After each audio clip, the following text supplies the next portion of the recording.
امام بخاری رحمۃ اللہ علیہ، قرآن کے بعد بخاری کتاب کی سب سے بڑی فضیلت ہے، قرآن کے بعد اس کا مقام۔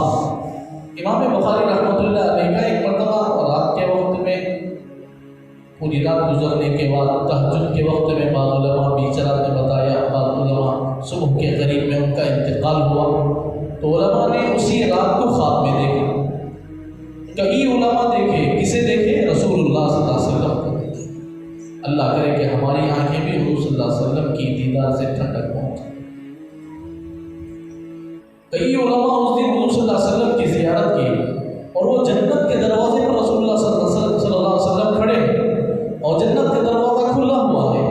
اللہ کے نبی صلی اللہ علیہ وسلم جنت کے چوکٹ پر کھڑے ہوئے۔ آپ کو کس چیز کا انتظار، کس چیز کی انتظاری ہے کہ آپ یہاں کھڑے ہیں؟ آپ اندر جانا چاہیے تھا۔ تو حضور صلی اللہ علیہ وسلم نے فرمایا، دیکھو ادھر میرا بخاری آ رہا ہے۔ کون آ رہا ہے؟ امام بخاری کو فرمایا، دیکھو ادھر امام بخاری آ رہا ہے۔ تو جس وقت رسول اللہ نے اشارہ کیا، اسی وقت ان کا دم نکلا۔ حضور نے انتظار کیا امام بخاری کا جنت میں داخل۔ تو اللہ کرے کہ ہمیں بھی ایسی نصیب ہو، ہم بھی ایسے بن سکتے ہیں۔ اصل بات یہ ہے کہ ہمارے اندر بنے۔